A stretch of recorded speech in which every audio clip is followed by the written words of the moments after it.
दोस्तों, मैं जो ये वीडियो बना रहा हूँ ये टीजीटी सोशल साइंस देने वाले कैंडिडेट्स के लिए वीडियो है मेनली। बाकी तो इसको कोई भी देख सकता है, लेकिन टीजीटी सोशल साइंस अभी जिसने डीएसएसबी देना है और जिसने यूपी वाला देना है उन सब के लिए बहुत ही बेनिफिशियल रहेगी। तो इसके लिए सबसे ज़रूरी है हमारी एनसीईआरटी। टीजीटी में जब आप देते हो तो आपका 9th और 10th की एनसीईआरटी इम्पोर्टेंट हो जाती है, और पीजीटी जब देते हो तो 11th और 12th की एनसीईआरटी इम्पोर्टेंट हो जाती है। अब हमने यहाँ पर टीजीटी सोशल साइंस देना है तो इसके लिए हमने history, geography, political science, economics सब की एनसीईआरटी करनी होगी। अब जैसे ये 9th की एनसीईआरटी है, 9th वाली जो एनसीईआरटी है इसमें ये फर्स्ट जो पार्ट है ये इम्पोर्टेंट और यही मुश्किल है। इसके बजाय आगे का जो पार्ट है उससे क्वेश्चन भी बहुत कम आते हैं और वो इजी भी है। यहाँ से क्वेश्चन सबसे ज़्यादा जो फर्स्ट पार्ट है ये 3 यहाँ पर जो चैप्टर हैं, फ्रांसीसी क्रांति है, हमारी रूस की क्रांति है, और हिटलर वाला जो हमारा जो लेसन है, यहाँ से ज़्यादातर क्वेश्चंस होते हैं। तो इसकी मैंने ये पीडीएफ बनाई है। आपके क्वेश्चंस हैं, क्वेश्चंस कैसे रहते हैं, जैसे फ्रांसीसी क्रांति है ये सबको पता होगा। सबसे पहले तो एक तो ये डेट ही आती है, बहुत इंपॉर्टेंट, बहुत रिपीटेड है कि फ्रांसीसी क्रांति कब हुई थी, है ना, 14 जुलाई 1789। उस टाइम पेरिस में आतंक का माहौल था और सम्राट ने क्या कर दिया था, सम्राट ने कह दिया कि भाई सेना जाओ और शहर में, है ना, सेना को आदेश दे दिया शहर में घुसने का। और लोगों के बीच में अफवाह ये थी कि सेना आएगी और नागरिकों पर वहाँ पर गोलियाँ चलाने लगे। तो लोग वहाँ पर बहुत ज़्यादा इकट्ठे होते हैं, बहुत ज़्यादा मात्रा में। और फिर ये भी रिपीटेड है बास्तिल, जो बास्तिल का किला था। बास्तिल एक्चुअली एक क्या था, एक किला था और उसमें एक जेल थी। उसकी जेल को तोड़ दिया, और उसको तोड़ने का मेन कारण क्या था, गोला बारूद।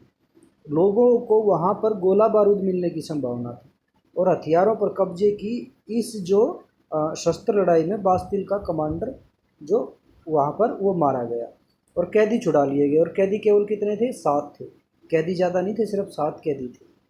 एक क्वेश्चन ये भी आता है कि सम्राट की निरंकुश शक्तियों का प्रतीक के कारण बास्तिल किला लोगों की घृणा का केंद्र था। ये आता है कि ये जो स्टेटमेंट, इस स्टेटमेंट का क्वेश्चन बना के पूछ लेगा, ठीक है। घृणा का केंद्र क्यों था, बास्तिल का किला लोगों की घृणा का केंद्र क्यों था, क्योंकि वो सम्राट की निरंकुश शक्तियों का प्रतीक था। एनसीईआरटी से एज इट इज क्वेश्चन लेता है डीएसएसबी, यूं के यूं क्वेश्चन उठाता है, और इसमें कुछ ज़्यादा आपको जो है ध्यान देने की ज़रूरत नहीं। अब सेकंड में आ जाते हैं, ये सेकंड पेज है। एक तो यहाँ से क्वेश्चन आता है आपका स्टेट से, ज़्यादातर क्वेश्चन यहाँ से पूछता है। जैसे पूछ लेगा कि वकील जो थे वो कौन से स्टेट में थे। ज़्यादातर आदमी इसको जो सेकंड स्टेट में मारेंगे, वो गलत हो गया। आपको कुछ नहीं याद रखना, आपको 2 चीज़ें याद रखनी है, पादरी प्रथम स्टेट में और कुलीन वर्ग सेकंड स्टेट में। इसके अलावा सब जो है वो थर्ड स्टेट, सभी के सभी तृतीय स्टेट में, पादरी वर्ग को छोड़ करके और कुलीन वर्ग को छोड़ करके। अब यहाँ पर क्या होता था, टैक्स जो लिया जाता था वो सिर्फ इनसे लिया जाता था, तीसरी स्टेट से। अब तीसरी स्टेट में कौन कौन है, बड़े बड़े व्यवसायी भी हैं, व्यापारी भी हैं, अदालत के कर्मचारी, वकील आदि हैं, किसान भी है, कारीगर भी है, छोटे किसान, भूमिहीन, मजदूर, नौकर, है ना। इन 2 को छोड़कर, पादरी वर्ग को छोड़कर और कुलीन वर्ग को छोड़कर सभी क्या हैं, वो तृतीय स्टेट में है। तो देखिए यहाँ पर जो है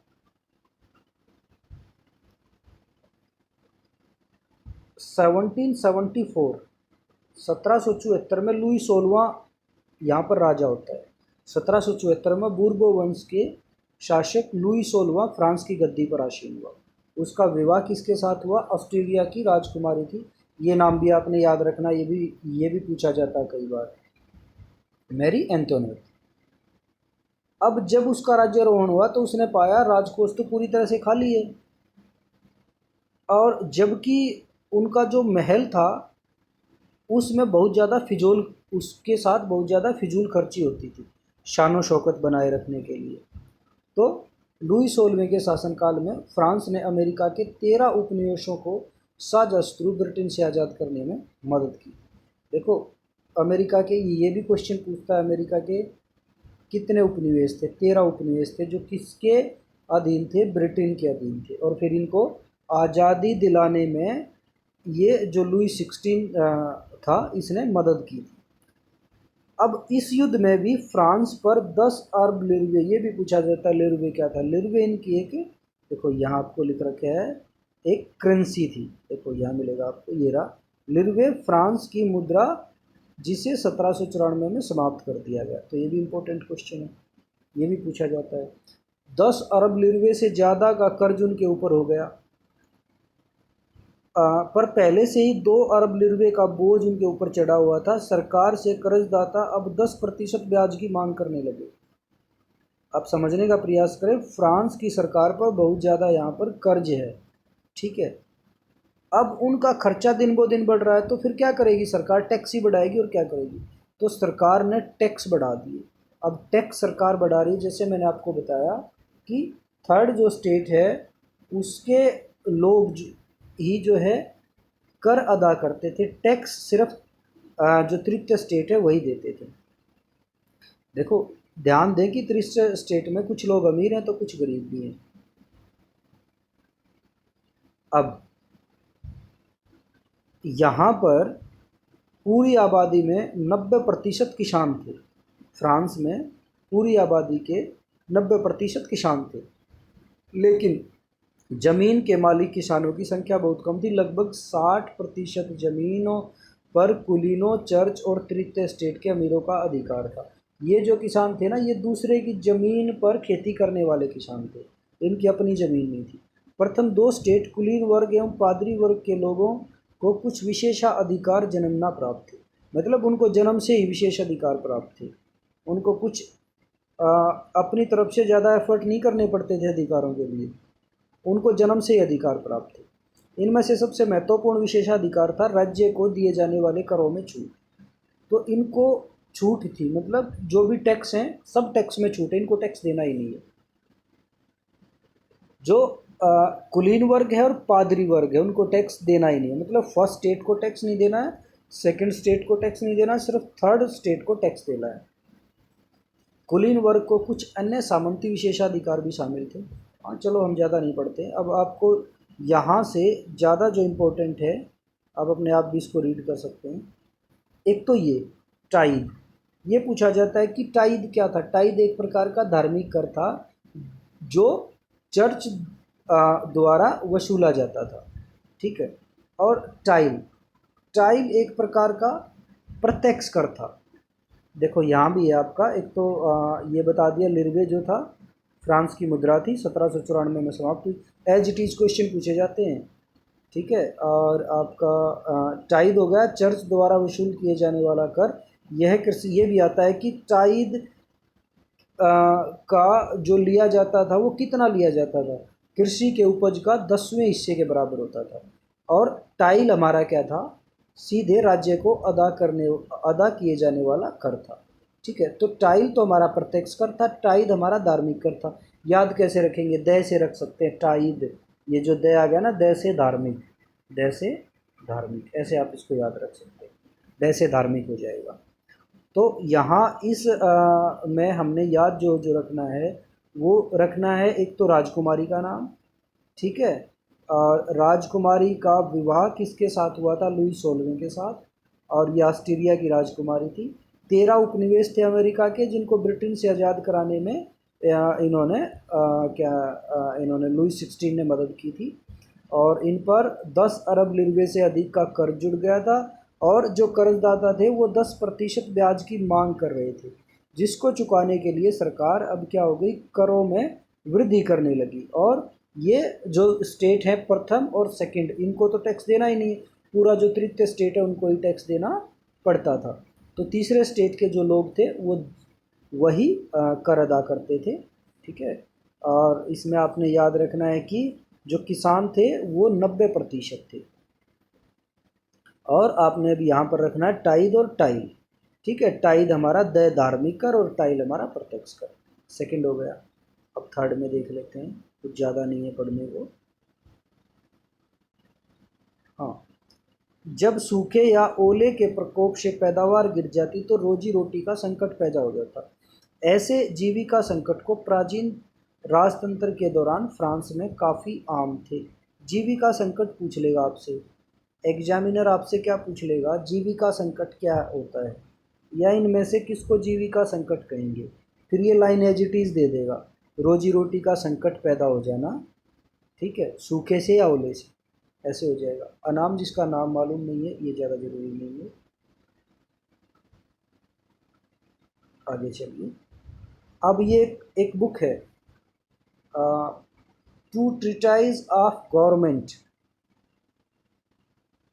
में लॉक ने राजा के देवी और निरंकुश सिद्धांतों के सिद्धांत का गठन किया है। तो ये बुक किसकी है आपने याद रखना है, two treaties of government, Locke की। किसकी बुक है, जॉन लॉक की, आपने ये याद रखना है।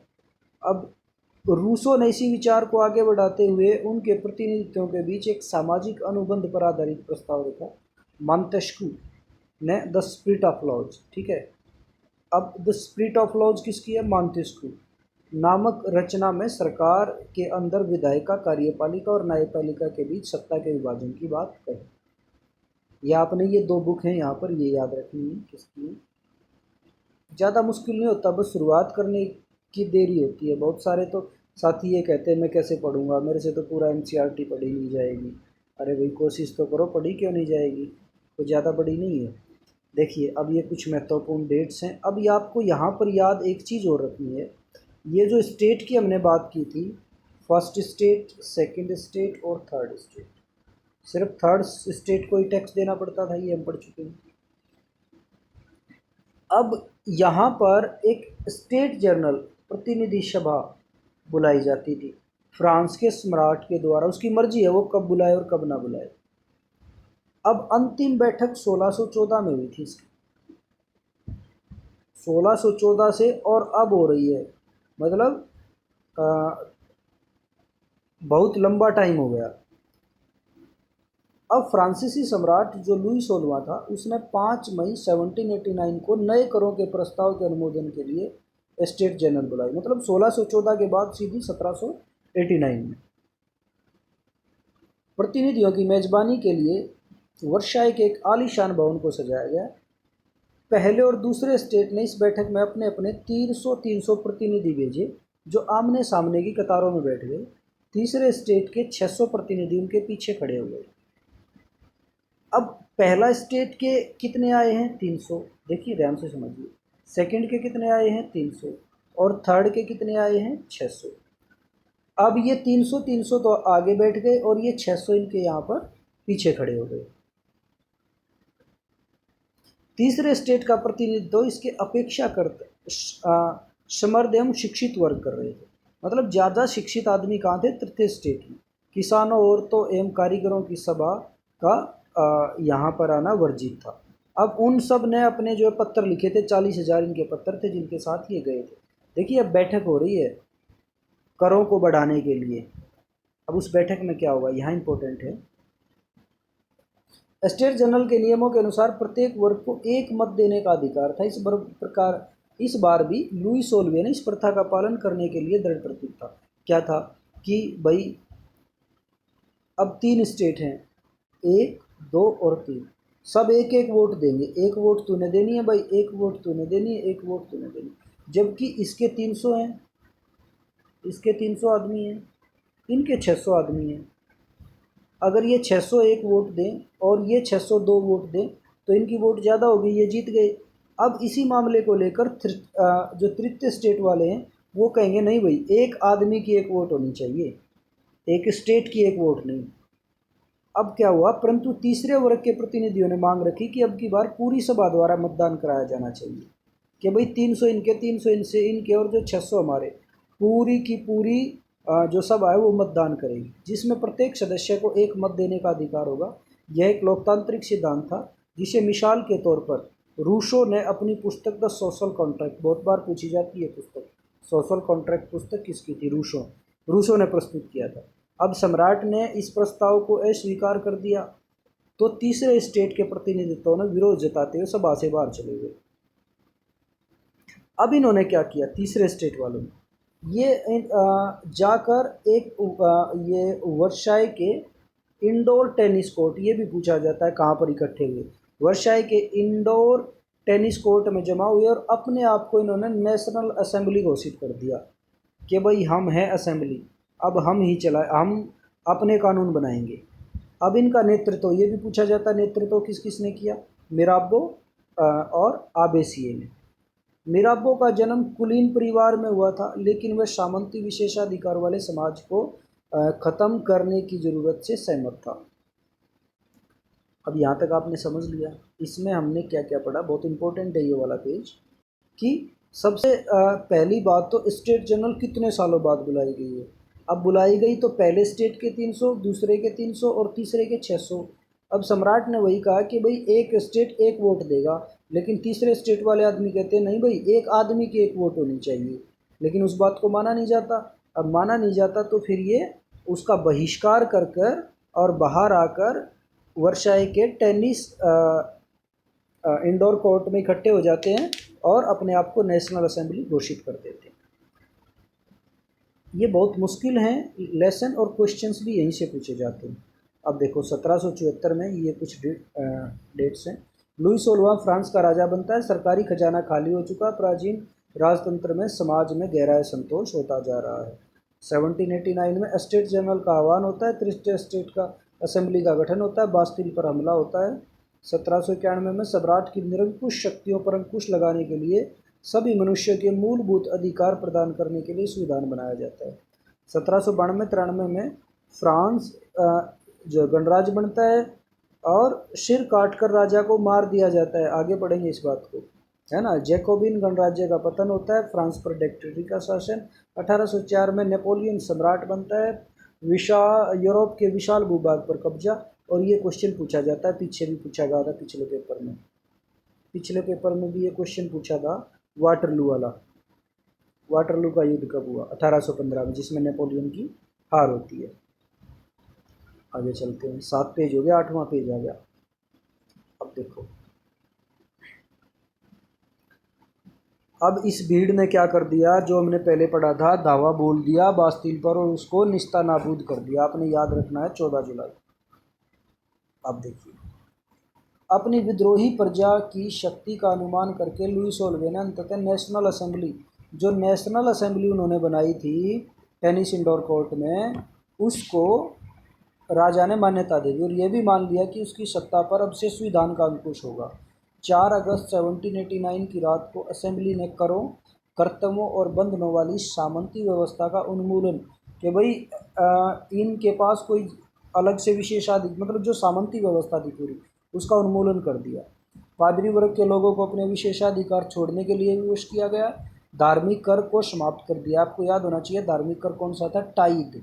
टाइद जो पीछे आया था, टाइद याद कैसे रखेंगे, द से धार्मिक, और टाइल जो था वो प्रत्यक्ष कर था, ये धार्मिक कर था।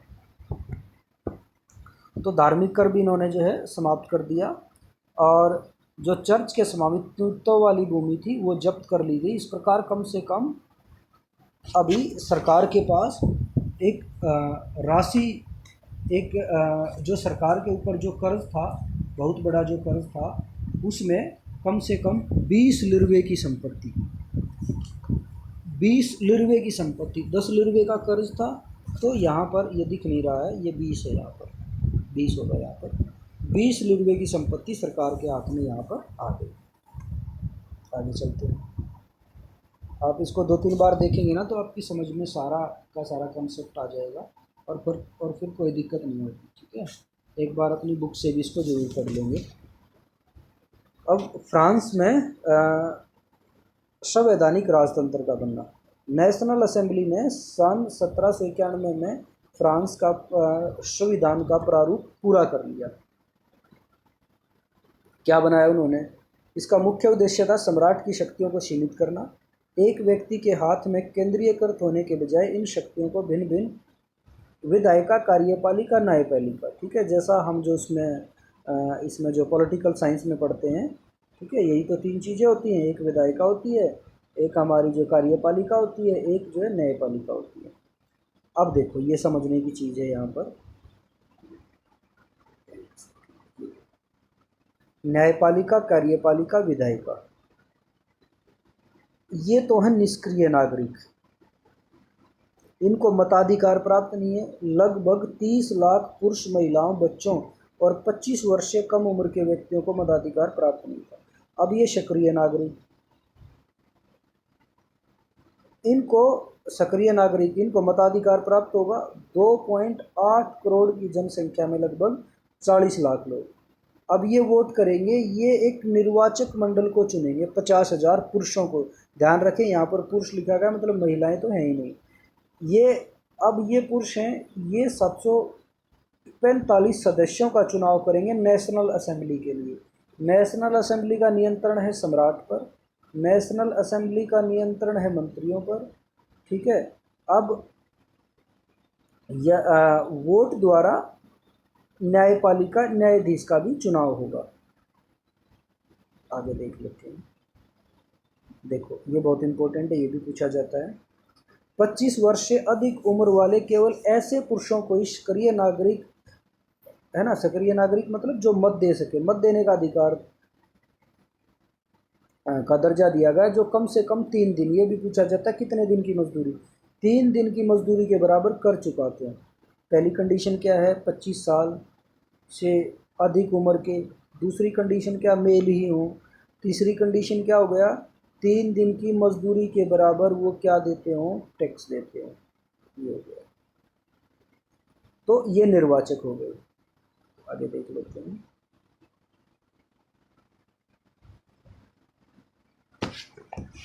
ये पूछ लेता है कई बार। ये एक जो क्रांतिकारी पत्रकार थे, जयापाल मरा ने अपने अखबार लामी द पप्पल, इसका मतलब क्या था, लामी द पप्पल का जनता का मित्र, ठीक है। एक आधी बार ये क्वेश्चन पूछा गया है कि लामी द पप्पल जो जनता का मित्र अखबार था, है ना, वो किसका अखबार था, वो जयापाल मरा का था, जो एक क्रांतिकारी पत्रकार थे। ये बहुत इंपॉर्टेंट है, यहाँ पर आप देखेंगे सीधा क्वेश्चन पूछा जाता है यहाँ से।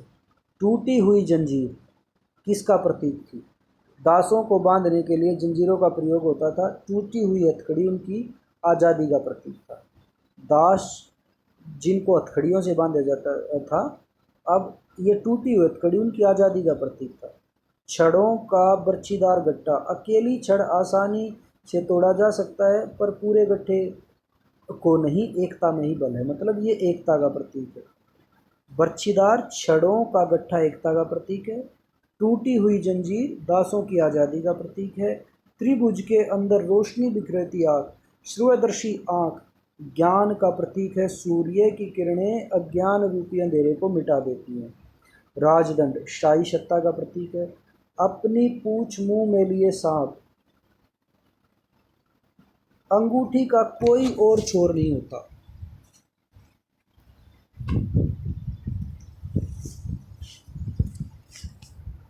आगे जो है, लाल फरजाइन टोपी दासों द्वारा स्वतंत्र होने के बाद पहनी जाने वाली टोपी। नीला, सफ़ेद, लाल फ्रांस के राष्ट्रीय रंग। डैनो वाली स्त्री कानून का मानवीय रूप। ये सीधे सीधे के सीधे पूछे जाते हैं। विधिपथ कानून सबके लिए समान है और उसकी नज़र में सब बराबर। ये वाले जो क्वेश्चन हैं, ये प्रतीक हैं, राजनीतिक प्रतीकों के मायने, ये एज इट इज पूछे जाते हैं, यूं के यूं। अब फ्रांस में राजतंत्र का उन्मूलन और गणतंत्र की स्थापना। अब फ्रांस में राजतंत्र का उन्मूलन हो गया, मतलब जो राजतंत्र चला हुआ था राजशाही, अब यहाँ पर गणतंत्र की स्थापना होती। फ्रांस की स्थिति आने वाले वर्षों में भी तनावपूर्ण बनी हुई रही। अब ये जो लुई 16वां था, लुई 16, इसने संविधान पर हस्ताक्षर कर दिए, परंतु ये क्या कर रहा था, पर्शिया का राजा था, उससे उसकी गुप्त वार्ता चल रही थी और फ्रांस के अन्य जो पड़ोसी देश थे उनके शासक भी इस बात से चिंतित थे। इसलिए 1789 की गर्मियों के बाद होने वाली ऐसी घटनाओं को नियंत्रित करने के लिए इन शासकों ने सेना भेजने की योजना बना ली कि भाई हम वहाँ पर सेना भेजेंगे और वहाँ पर दोबारा राजतंत्र की स्थापना करेंगे। लेकिन जब तक इस योजना पर अमल होता है 1792 में नेशनल असेंबली ने पर्सा और ऑस्ट्रिया जो फ्रांस की मदद करना चाहते थे, फ्रांस के राजा की मदद करना चाहते थे, अब नेशनल असेंबली जो किसने बनाई थी, तृतीय स्टेट वालों ने बनाई थी, उन्होंने पर्सा और ऑस्ट्रिया के विरुद्ध युद्ध की घोषणा कर दी। अब हजारों स्वयंसेवी सेना में भर्ती होने लगे और उन्होंने यूरोपीय राजाओं और कुलीनों के विरुद्ध जनता की जंग के रूप में भाग लिया। अब उनके होठों पर देशभक्ति के जो तराने थे उनमें कवि राजेट द लाइल, ये पूछा जाता है, रचित मार्शले पूछा जाता है, मार्शले क्या था या मार्शले किसने लिखा। गीत पहली बार मार्सिलेस के स्वयंसेवियों ने पेरिस की ओर कूच करते हुए गाया। इस गाने का नाम मार्सिले हो गया और यह अब फ्रांस का राष्ट्रगान है। फ्रांस का राष्ट्रगान मार्सिले ही है। बहुत इंपॉर्टेंट है, आपसे पूछा जाएगा कि मार्सिले क्या सबसे पहले, तो ठीक है, ये राष्ट्रगान का ऑप्शन भी हो सकता है या फिर ये भी हो जाए कि जब वो युद्ध में जा रहे थे तो इस गीत को गा रहे थे। इसकी रचना किसने की थी, राजेट द लाइल ने।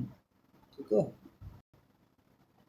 अब जैकोबिन क्लब से क्वेश्चन आ जाता है कई बार।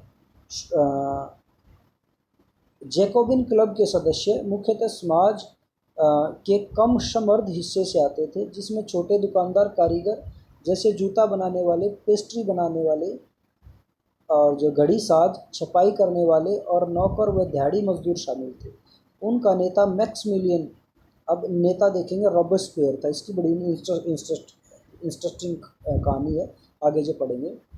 जैकोबिनों के एक बड़े वर्ग ने गोदी कामगारों की तरह धारीदार लंबी पतलून, जैसे देखो ये रही धारीदार लंबी पतलून पहनने का निर्णय किया। ऐसा उन्होंने समाज के फैशनप्रद वर्ग, खासतौर से घुटनों तक पहने वाले ब्रीचेस, घुटना पहनने वाले कुलीनों से खुद को अलग करने के लिए किया गया है ना, किया था। यह ब्रीचेस वाले कुलीनों की सत्ता समाप्ति के ऐलान का उनका एक तरीका था।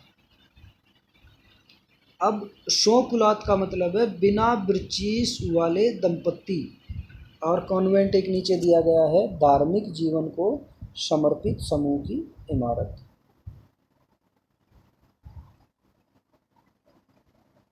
चलिए, और जो है ना और बाद में करेंगे, आज इतना ही करते हैं। Thank you.